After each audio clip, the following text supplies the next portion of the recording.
And good morning, everybody. Welcome. Hot Takes, Goodman and Haertl. Bruce, how are you this morning? I am well on a Tuesday, Eric. You too, I trust? I am good.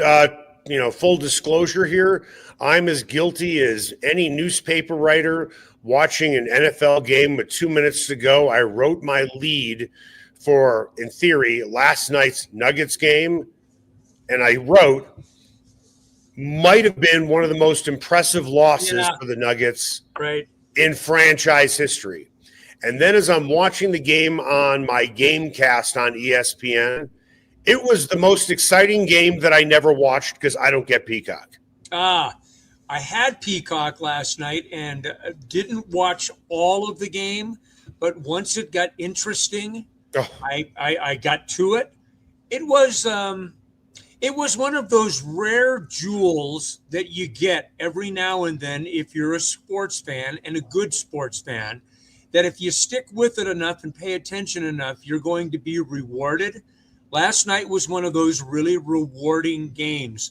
It was for David Adelman, who was borderline emotional in the locker room afterwards. I mean, literally his voice was skipping. He was quivering with the effort that he got from this kind of ragtag group. And I'm saying this very tongue-in-cheek because they are professionals, right? So you give them their due and their respect. But to expect that team to win in Philadelphia last night, and the Sixers are like a 19-12 kind of team. I mean, they're okay, but they're not great. They're better than average. Yep.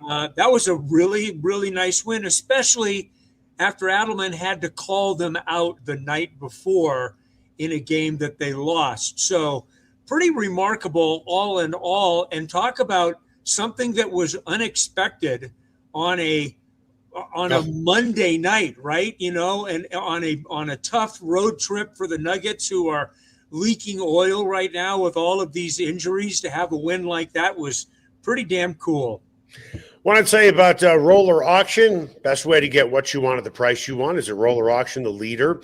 Colorado Auctions for over 45 years. Today, Rice Bistro and Sushi is having an auction for mixers, slicers, dining chairs and tables, smallwares, electronics, and more. Bidding is started at rollerauction.com. Don't forget to go to rollerauction.com to learn about upcoming auctions. Get what you want at the price you want today at a Roller Auction. Time now for the lead. The lead is presented by Smokin' Dave's Barbecue. It is not just the best barbecue in town, it is one of the best restaurants in town. You can find Smokin' Dave's Barbecue off 36th and Pecos. Of being hyperbolic, I'm not so sure there are too many more impressive wins in NBA history than what we saw last night. Nuggets didn't play all five starters, didn't play with their top six man, Tim Hardaway Jr., didn't have Valančiūnas either, and they beat the 76ers in overtime. Got me thinking to another incredibly impressive win by the Nuggets. It happened in 2000 in Utah. There's a famous picture of the 7 players who played against the Jazz on the plane, and they went into Utah and won that game with just 7 players. Comparing that game to this game, which was more impressive? Well, they had 9 last night, right? But they had 9 guys outside of Peyton Watson, who really, and Bruce Brown, who just don't really play central roles.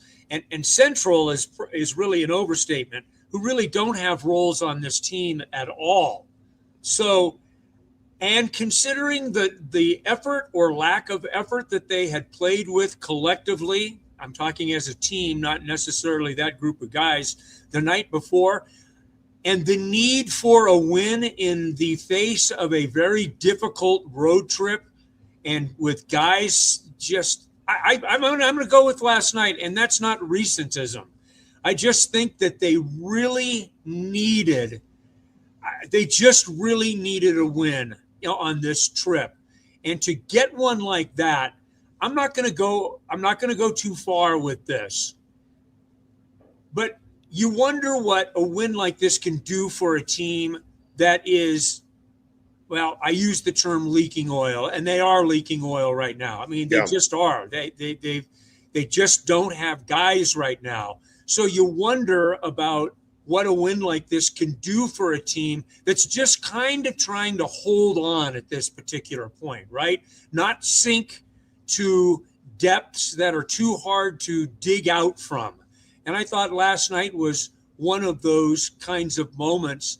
It was pretty gratifying and exciting to watch down the stretch, right down to Bruce Brown's bucket at the end that Joel Embiid went goaltended with, and then Maxey looked like he was going to have a pretty good chance to win it on the other end.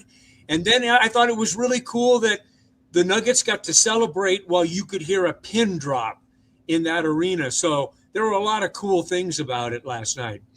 The Western Conference is tight in terms of seeding. Yeah. 3 through 6.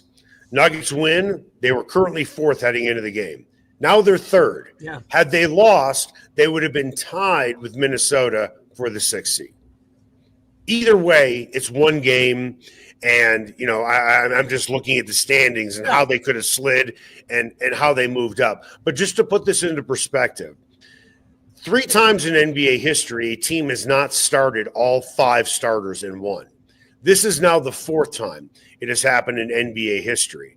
But with those 3 games, I am not so sure that those teams didn't play their best player off the bench, in which the Nuggets didn't with Hardaway. And Valančiūnas may not be number 7 on the depth chart in theory, but he is certainly number 8. And that to me makes it just as impressive, missing those guys as well. So with that, if the Nuggets gave out game balls, plenty to pass out. Let's start with Jalen Pickett. Scored a team-high 29, hit 7 of 11 three-pointers, 7 assists, 5 rebounds. Zeke Nnaji, where have you been all my life? Coming off the bench, spending time guarding Embiid, who did score 32, but Nnaji scored 21, hit 4 of 5 threes, including a couple late, and grabbed 8 rebounds. Here's a phrase, Bruce, I've never used in my life. Which guy was better last night, Nnaji or Pickett? Nnaji did a good job defensively, too. I mean, 32 for Embiid, but he turned the ball over a lot. And I thought that Najee's defensive pressure helped him do that. But I thought Pickett was really kind of the engine last night. Peyton Watson was really good. And I didn't see the whole game. I saw most of the second half. So I would be making my judgments from what I saw late. Those 2 guys really, and Bruce Brown had some important moments as well, really kind of fueled the engine, I thought, last night. You don't see it in pro sports often, but sometimes a college effort in the pro ranks kind of can be cool, and it's not all the time. You and I have wondered about rah stuff at various times over the course of working together, and whether or not that really works in the pro ranks. It was something that kind of worked last night. It felt like an all for one for all, go win one for the Gipper kind of effort. And I'm not trying to be silly about it, because it wouldn't work all the time. You would hesitate to roll out the same 5 guys in Boston against the Celtics coming up, tomorrow? Because I don't know if you could strike gold twice. But for the moment, it was really, really cool. And it is kind of the thing that keeps us paying attention at times when normally we would write a game off. I mean, I wrote that game off last night. I'm guilty. I wrote that game off last night. Didn't think that they had a chance in hell to win that game last night. So, especially with Philadelphia healthy. I mean, right? I mean, they had their guys last night. So, it was pretty cool, man. Bruce, if the Nuggets lose by 10, we're not even talking about this right now. We're talking about Vance Joseph interviewing with the Titans. Yeah. No, you're right. And very rarely do we bump the Broncos for anything. Yeah. But with the way the Nuggets at times have played this season, certainly the Avalanche have played this season, we've been bumping the Broncos from our lead spot in the podcast because of remarkable things that both teams certainly have done. With that, we talk a lot about the depth of OKC. After last night's game, and I know it's one game, we know this team is easily 3 or 4 deep on their bench. But after watching Pickett, we know what Brown can do. We know what Watson can do when he's in the starting lineup and when he's not in the starting lineup. But when you look at, some of the guys who Nnaji, when you look at Pickett, when you look at Tyson, can you make the argument this team has the potential to be as deep as Oklahoma City? And I'm not suggesting that Adelman goes 11 deep in the playoffs. You got to have trust in high leverage moments. This is a regular season game in Philadelphia when these guys knew they were all going to get minutes. And look, and that's not to diminish it. All you can do is develop trust with what you are seeing with your own 2 eyes if you're David Adelman. Is there more trust tonight in a guy like Pickett, for instance? How can there not be? I mean, the guy, it's demonstrated ability, right? Yep. He went out and played like an NBA frontliner against NBA frontline players and performed. So you have a moment of demonstrated ability that, of course, I think David Adelman would be more willing to think about and recall the next time that he is making that kind of move. Now, the problem is in the NBA, especially later in the season, you're playing with at most 10 man rotation, but that's pretty unique. So, I think that it does signal a nice thing about their depth, even if it was basically a glimpse, 1 game out of 82. But that's all you can go by, right? I mean, you gave those guys time last night. You trusted them with the time, and they came up big for you. I would imagine that David Adelman's feeling about that group of 5, that group of 7 or 8 that played last night has probably changed a little bit, and good for him and good for them.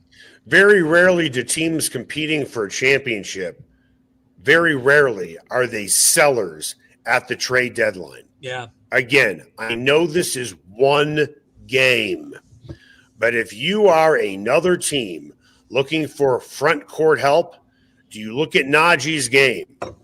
Guarding Embiid, hitting threes, scoring points, grabbing rebounds, and saying, well, maybe just like Michael Porter Jr., the Nuggets aren't using him the right way. What we saw last night, I'm not saying this guy is going to hit 4 or 5 threes and score 21 points, but for what he is being paid, dude, we'll put him on our team and we'll make a trade for him. Yeah, what's he making? 8.3 or something or other like that? I can't remember what the exact. He's a bargain for a guy coming off the bench scoring 21 points. Well, if he is the guy coming off the bench scoring 21 points, that's enough. That's another part. That's the other side of demonstrated ability. There's a reason that Zeke Nnaji, at least in Denver, has not risen to the level that I think some had thought for him. So that's a buyer beware kind of thing, in my opinion. You know who's the happiest, most unemployed guy in the world right now? Calvin Booth. Hey, Michael, I told you Nnaji can play. I told you Pickett can play. I told you Hunter Tyson can play. Interesting. Yeah. I told you Watson could play. How come you didn't play these guys? And now I'm out of a job too, although I am an analyst on ESPN. Right, yeah. I hadn't thought of it quite that way. Good for Calvin. Good if he has that moment. That's a likable guy, in my opinion. And I think he's pretty damn good at what he does, too. It just got to a point where it wasn't working the way that it needed to work anymore in Denver with Michael Malone. I mean, you can look at those two guys, and it just didn't work between those two guys when it needed to. In order for symmetry, we can jump into the next topic, or we can take a break. How about we take a break? My question for you is this. If you could trade Vance Joseph after the season, if you could trade him after the season, what would he be worth in draft capital? Because as of right now, if he does leave as a head coach for another team, the Broncos get a pair of third-round picks. Would you trade him for a pair of third-round picks, or would you want more as he's getting ready to interview with the Titans? That's next. Everyone has their favorite sports bar. Mine, the Sportsbook Bar and Grill in Highlands Ranch, DTC, and now in Parker. All their locations are everything a sports bar should be. An upscale menu with 12 different burgers, outstanding wings, and my favorite, the Philly cheesesteak egg rolls. They've got every game on the NFL Sunday Ticket, MLB Extra Innings, NHL Center Ice, NBA League Pass, plus soccer, rugby, and UFC. Sportsbook, great hangout bar, great for private parties. The Sportsbook Bar and Grill in Highlands Ranch, DTC, and now in Parker. They are the sports bar. Ferguson's Heating and Cooling is the best in Denver, and their customers agree. Ferguson's has 165 5-star Google reviews, and here's one from Betsy. Highly professional, prompt, and honest. I switched to Ferguson's when I became aware my former company was trying to sell me a whole new system I didn't need. Ferguson's is an honest, working, family-owned business that'll give you a fair price, the highest quality parts and equipment, and they always show up on time. You can trust the Ferguson family like you trust your own family. Go to fergusonsheatingandcooling.com. Sasquatch and Wildcard Casinos in Blackhawk have another incredible promotion. They'll be giving away a Ford Maverick Tremor truck or over $25,000 in cash the weekend of January 9th. Daily cash drawings are every 45 minutes between 10 a.m. and midnight. Players can earn daily entries with every locked-up jackpot or by redeeming players' points on their players' cards. Sasquatch and Wildcard Casinos, loose slots, great promotions, delicious food, and a family-owned casino that treats you like family. Ever wondered where city and county fleet vehicles go when they retire? Now's your chance to find out and score big. Imagine driving away with a great deal on a reliable vehicle. For over 45 years, Roller Auction has been the trusted source for government fleet vehicles and equipment. Trucks, SUVs, sedans, and more, all selling to the highest bidder. Don't miss out. Visit roller.bid/hot takes to get auction updates today. Your next vehicle could be just a click away. Everyone has their favorite barbecue spot. Mine, Smokin' Dave's Barbecue and Brew. My favorites, slowly smoked ribs, smoked corned beef Reuben, smoked meatloaf with a portobello balsamic cream sauce. Don't forget about Smokin' Dave's 16-hour smoked brisket and pork with one of their 4 homemade barbecue sauces. Great sides, you bet. Barbecue beans made with pork and brisket and their southern corn bake. Man, you gotta try it. Plus, they have amazing non-barbecue entrees on the menu. Go where I go, Smokin' Dave's Barbecue and Brew in North Denver. And welcome back. Hot Takes Goodman and Haertl. Want to continue on the Smokin' Dave's barbecue theme. This is what makes Smokin' Dave's better than any barbecue spot out there. Barbecue joints, they make, in a lot of ways, great barbecue. What Smokin' Dave's does, they make great barbecue and then they create great barbecue items. Let me give you an example. When you go to a barbecue joint, you order ribs, you can get pulled pork, you can get brisket, and then they throw it on a plate and they say, here you go. And I'm sure it's very good. But I'll give you an example how Smokin' Dave's takes a great barbecue item and creates something that is unbelievable. So let's talk about the Heart Attack, which is on the menu. 2 jalapeno cheddar biscuits. You can get biscuits on the side, but instead they use this as part of a meal.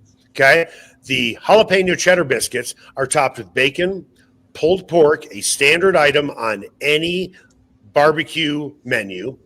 They throw on shredded cheese, 2 over easy eggs, and it's with their house-made sausage gravy. That is a meal. They take everything and put it on one plate. And that's what makes them so different, because Dave, he's been a restaurateur for a long time, but he's taken barbecue and he's lifted it into great items on the menu. This is why you need to go there. Smoking Dave's Barbecue and Brew. You can find them off of 36th and Pecos. Time now for What's Trending. What's trending on Hot Takes with Goodman and Haertl? Brought to you by Mile High Sports. All right, Tennessee Titans have requested permission to interview Vance Joseph this week. We'll see if he gets other interviews as well. If the Broncos lose Vance, how big of a loss would this be?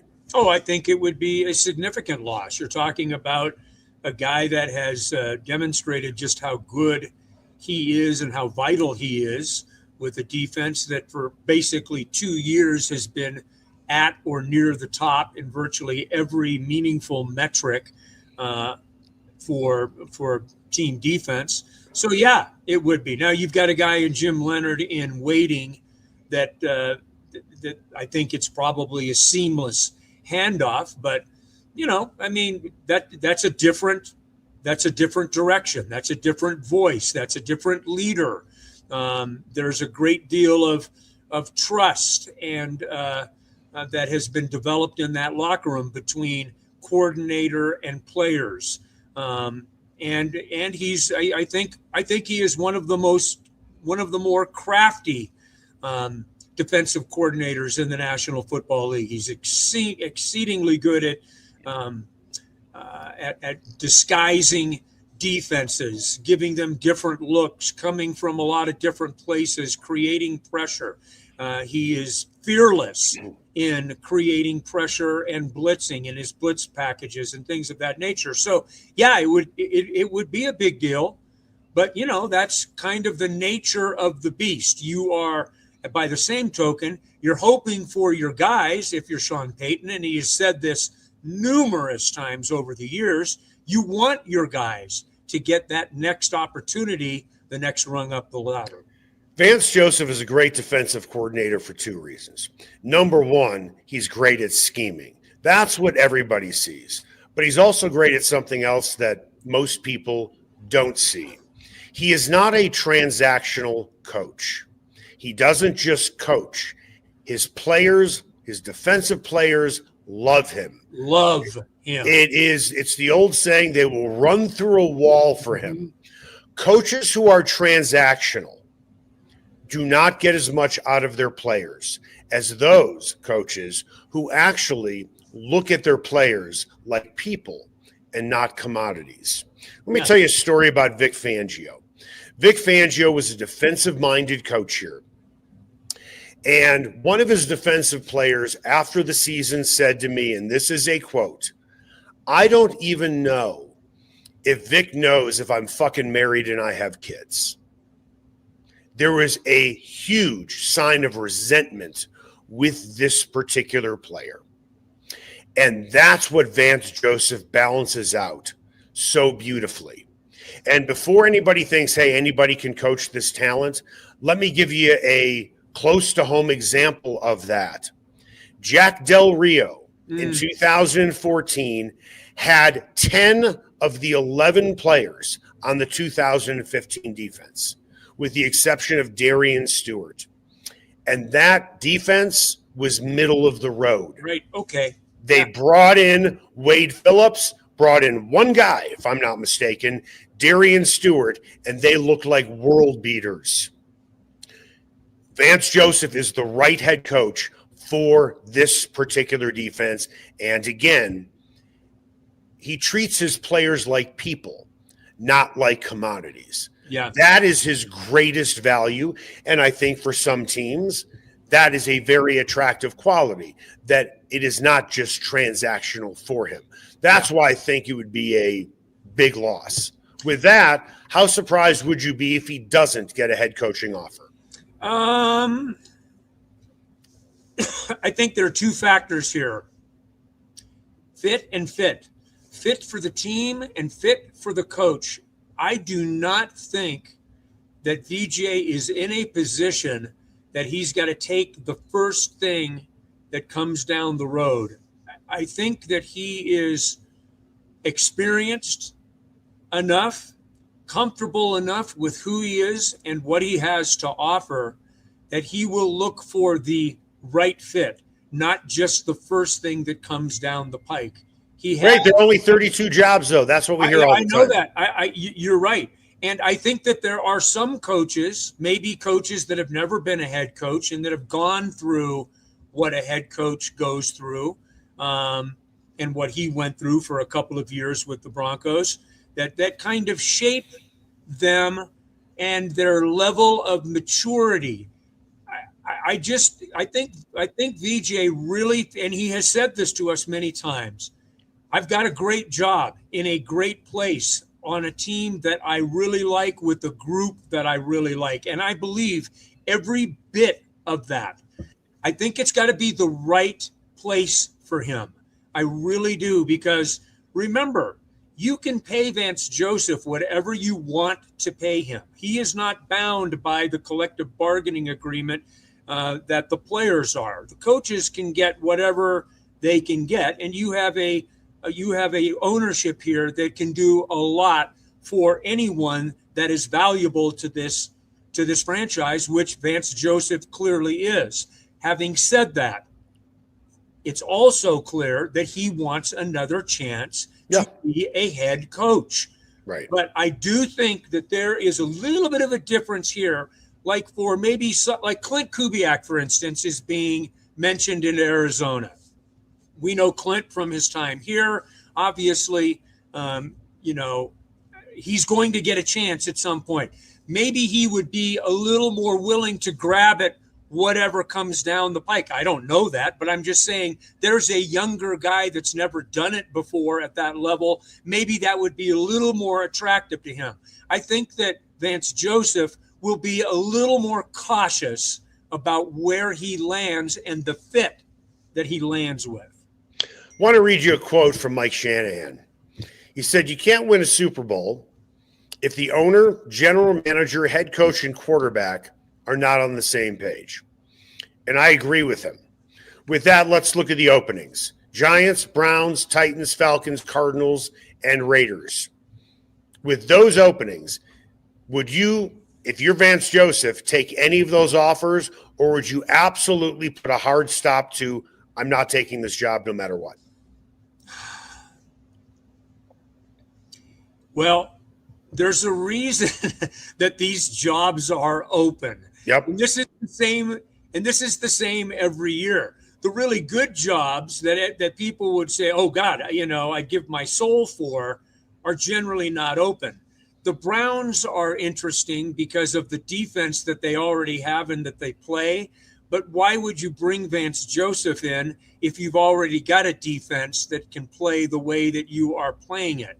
I don't think that Vance Joseph is a great fit for what they're looking for in Tennessee. I think Matt Nagy probably is an offensive-minded guy with a guy like Cam Ward, right, kind of getting ready to get into his second season. That makes more sense to me based on my understanding of how teams generally go after head coaches. And it would make sense. You've got a first player taken in the draft pick that you haven't been able to develop yet. You're looking for a guy to help him develop. So where are the really good fits? Atlanta seems let's okay. You're going to talk. You were talking about the Browns, right? Yeah, right. Okay. Vance Joseph should never even accept an interview with them. I couldn't agree more. Thank you, but no thank you. Right. Ownership is terrible. Right. They are keeping the GM. I don't know how good Barry is, whatever. Okay. Right. And I don't even know if they have a quarterback. Right. Stay away from that organization. Right. It is a death trap for you. You're going to get one of the 32, but you will be fired. Listen, whether you like Kevin Stefanski or not, whether you're a Shedeur Sanders fan and you like Kevin Stefanski or not, he is still a two-time coach of the year. And he will likely get a head coaching job someplace else. No question. In this particular coaching cycle, stay away from bad organizations. With the defense that the Broncos currently have, and how many of those guys have contracts that are up? It's going to be pretty much the same defense next year. Oh, yeah, absolutely. So barring injury, you would expect this to happen again. And I'm not saying wait for the perfect job. Mike Shanahan would always want to wait for the perfect job. After he left the Redskins, he wanted a job that had a quarterback, right? So, yes, the Raiders, they have the number 1 pick in the draft. I am an Indiana guy. Am I totally sold on Mendoza being a great NFL quarterback? Honestly, I am not. You look at the Giants. Am I sold on Jackson Dart staying healthy over the next 3 years? How about even playing in the NFL in the next 3 years? Look at the quarterback situation. Look at the potential for drafting a quarterback. Look at the ownership. Vance Joseph, if he wants to stay, he is playing for arguably the best owners in sports. I had a conversation recently with somebody high up in the Broncos organization who would be wanted just about by anybody in most organizations. And he said, I'll never leave the Broncos because the Penners are such great owners. I understand what I have here. And for Vance, he might be back. Because I don't know how attractive these jobs are. Yes, it's great that Tom Brady is involved with the Raiders, but do you really trust Mark Davis? Where you look at the last 2-3 seasons, whatever it is, you don't have to worry about putting a note someplace in your house or putting something on your calendar to change the batteries for your carbon monoxide detector. Because when the coaching cycle comes around, you know you need to change your batteries. It's every year. Yeah. He interviewed last year in Vegas when they went with Pete Carroll. The Falcons are moving away from a defensive-minded head coach in Raheem Morris. Oh, and by the way, do you want Michael Penix to be your quarterback? You got to look at who's your quarterback now. Because if you walk into Atlanta and Michael Penix doesn't develop and you have a couple of 5 to 6 win seasons, you're going to be fired. Yeah. Well, yeah. I mean, that's already been proven. Didn't the Falcons just win 8 games? I mean, I think they won 8 games 2 years in a row or whatever it is. I don't have the numbers right in front of me. But, yeah. So is there a perfect fit for him in this opening? The Giants, to me, seem like it would make the most sense for me. But I don't know where their ownership is and where their feet and how they're feeling about things. There's a lot of and by the way, also there's a Vance Joseph type that's out there in Brian Flores, who is highly, but hold on. Nothing to do with him. But it's hot. Yeah, it does because that's a guy that fits the kind of, if you're looking for defensive experience as a head coach, Brian Flores will get interviewed. Would never hire him under any circumstances. The guy undermined his GM. Brian Flores will be a head coach again in the NFL. Good. And maybe he's terrific. Well, I'm not saying that, but I'm just saying he will be a head coach again in the NFL. You can, if you're a GM, watch your back. Yeah. I'm just talking about in this hiring cycle, when you start talking about certain players or certain coaches in this hiring cycle, that's a guy that in the right situation might get a nod, for instance, over Vance. I think you're being short-sighted in this sense, not you personally, but anybody who believes they should bring in Brian Flores. And granted, I understand everybody in theory deserves a second chance. Sure. As the head coach, you are the leader. You need to set direction. You need to build cohesion, okay? You need to build clarity. You need to work together within a team concept. And Brian Flores has already shown when it comes to cohesion, he's the wrong guy. He undermined his GM. Mm-hmm. I don't want a guy like that in my organization. Again, owner, GM, coach, quarterback. Brian Flores doesn't hit the leadership qualities that I'm looking for. I don't care how bright he is, just like Josh McDaniels doesn't hit and check all the boxes of leadership qualities. Just because you're really, really smart and you have a high acumen at what you do doesn't mean you are the right leadership choice for the organization. Great leaders empower other leaders and don't undermine the leaders above them. Yeah. Brian Flores, to me, doesn't check those boxes. I don't care if he is considered the greatest defensive mind of all time. I'll ask you, who's better at their job, Josh McDaniels as an offensive guy or Flores as a defensive guy? Well, your answer is McDaniels. McDaniels. So on the surface, you hire him to be your head coach, but you can't trust him. And with Brian Flores, you can't trust him. Well said. None of that has anything to do with the hiring process. And it should have everything to do with your hiring process. I understand that. But here we are. The Raiders are looking for their fifth coach in like as many years. And that's why I've changed my battery and my carbon monoxide detector 5 times in the last 5 years.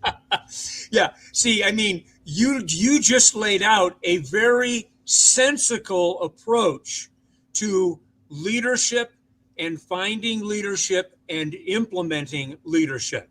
But that doesn't resonate in the NFL, where guys are, who's the next guy? What's the flavor of the minute? We have gotten used to the way that business is done by the penners now. We've seen Sean Payton with a very strong leading hand and voice and a very sensical approach to building a franchise. How much of the NFL is really like that? Kansas City, I mean, you could probably go through it and pick out maybe 5 other franchises or so that have that kind of combination of leadership. You just talked about it. Leadership, administration, head coach, quarterback. There aren't many that have that.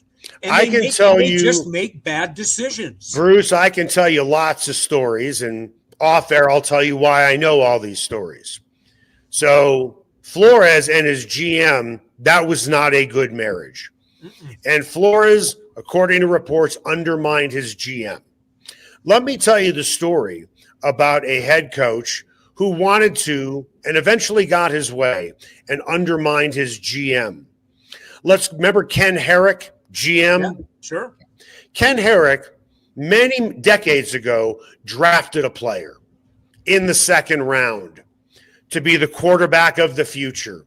And Jerry Glanville, who had Chris Miller on his roster coming off a Pro Bowl season, said, I don't want this quarterback at all on my team. I don't like him personally. I think he's kind of a showboat. I don't think he's very mature. And I am not going to play this guy. It got so bad where he didn't want this particular quarterback practicing on the field on game day. Basically, Jerry Glanville looked at this guy, this quarterback, and said, I don't want you anywhere near the team. And he would berate this guy, too, and make fun of him as well. It got so toxic because Glanville and Herrick were not on the same page. Mm-hmm. Herrick traded that quarterback the next year. Do you know who that quarterback was? No. Brett Favre. How did that fucking work out for the Falcons? When your GM and your coach are not on the same page about personnel, that's a problem. And Flores was not on the same page as his GM in Miami. And ironically, I believe all the contention came from what? The quarterback position. Yeah, absolutely. And you used a really good term, on the same page. It's so underrated. The working factor between Peyton and Peyton is so important to how this team functions. Penner to Peyton. Penner to Peyton and Peyton. Penner to Peyton and Peyton and Nix. They are set up. Yes. They have the not the Quinella. They have not the trifecta. What's the next one with 4? Is it Quinella? Well, Quinella is Quinella 5. Yeah. What's 4? Cuatro. I'm going to go Spanish on you. Quattrella. Whatever it is. But no, but all you need to do is look at the Denver Broncos and look at the 9 years, 8 years that preceded it, and the mishmash of all of the coach, quarterback, administration, the ownership, which was in constant state of flux. And, was look at where the Broncos are now. And you give credit where it's due, obviously, and Sean Payton deserves a lot of this credit. But the stability that they have in every single place that they need to have it, from quarterback to head coach, general manager, ownership, is what a winning franchise looks like. I tell my friends from all around when they talk about, the Broncos are this and the Broncos are that. And I always say, look, in this year, you might be right about the Broncos. They're 14-3, okay, but I understand people's hesitation with the Broncos. But the one thing that I tell them, you can write this down. The Broncos are here to stay. They're here to stay because of the stability that they have, the leadership and the understanding and the symbiotic relationship, especially between Payton and Payton in terms of draftability, obtaining players, building the roster. The Broncos are going to be a player at a high level for at least the next 3-4 years as Bo Nix continues to work his way through his rookie contract. Correct me if I'm wrong here. Okay, about the ownership situation with the Broncos. Why are owners important? Let's start with Pat Bowlen. Who did he hire or who did he inherit? Under his leadership, Dan Reeves, multiple trips to the Super Bowl. Yeah. They gave Wade Phillips a shot, and rightfully so, because he's rightfully so, but he didn't work out. And Mike Shanahan. Those were the three head coaches under Pat Bowlen. Okay? Now, once Pat's illness started to really take shape, that's when Joe Ellis took over. This is not a knock on Joe Ellis. I like Joe Ellis very much. I like Joe a lot too, yeah. With that, he made plenty of mistakes. Who was Joe Ellis's first hire? Josh McDaniels. Who was his second hire?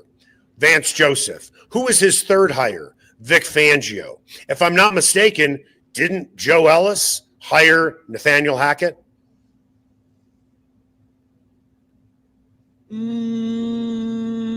think that was Penner? I think the Penners inherited Nathaniel Hackett. Bingo. So you have that was a George Payton hire. No, that was a Joe Ellis hire. He's the owner. Okay, he's the de facto owner. Right. He's running the team. He's the head of the snake. It is not an accident, all due respect to Joe Ellis. He went through 4 coaches. Yeah. Okay. Pat Bowlen had the right coaches, and Greg Penner has the right coaches. If you want to know why ownership matters, just look at that. Yeah. You're right. Absolutely. Look at Woody Johnson. Guy can't get out of his own way making a hire. No. Haslam can't get out of his way making the right hire. Mark Davis. They're all over the league. Great leaders know how to spot great leaders. And with all due respect to Joe Ellis, he did not. Penner does. Bowlen did. So just look at the head of the snake of every organization. They know how to make the right hires. I mean, look at Robert Kraft. Yeah. Okay. Traded to get Bill Belichick. Traded, just like Penner traded to get Sean Payton. It's okay that Kraft made a mistake with Jared Mayo. That's excusable. Sure. But Jared Mayo wasn't around for a long time. And then got a home run hire with Mike Vrabel, right, who's a great leader himself, knows how to spot great talent, knows how to lead talent that could be difficult, and brought in, Josh McDaniels. Leaders foster more leaders. I just can't believe that Vrabel got away from Tennessee. And guess what they're doing? Looking for another head coach. Yeah, exactly. I mean, it's head shaking. It really is. It's head shaking kind of stuff. And the thing is around the NFL, and this gets circular back to what we were talking about earlier. There are more examples of that in the NFL than there are of what the Broncos are like right now, or the Patriots are like right now. I mean, it's hard, apparently, to do this well consistently. And it's a very interesting dynamic to watch. I am glad that the Broncos have the setup that they have, because I think it's going to suit people very well for, a decade to come. Bruce, allow me to close with this. Is it fair to say, and you can argue either way, but what I'm about to say, I'm calling them top 5. Okay. You can make the case one of those teams is 7. Is it fair to say since 2000, these ownership groups are widely considered to be the best in football? Patriots, Chiefs, 49ers, Rams, and Ravens. Best ownership groups since 2000. Is that a fair statement? Yeah, generally speaking, I think that those 5 would be in any conversation. I would not put the Packers in there because they're publicly owned, although they have a team president. Yeah. Okay. Those 5 teams, Patriots, Chiefs, 49ers, Rams, Ravens, since 2000, they have been to a combined 23 Super Bowls and have won 13. Now, let's look at the 5 worst ownership groups since 2000. Jets, Browns, Cowboys, right? Cowboys. Yeah. Bengals, yep, and the Cardinals. Fair to say? 5 worst ownership groups since 2000. Is that fair to say? Yeah, you might have some argument on Jerry, but I'm with you. Generally, I'm good. Well, considering they've won 5 playoff games in 29 years, I would not call it great. I got you. No, it's not great.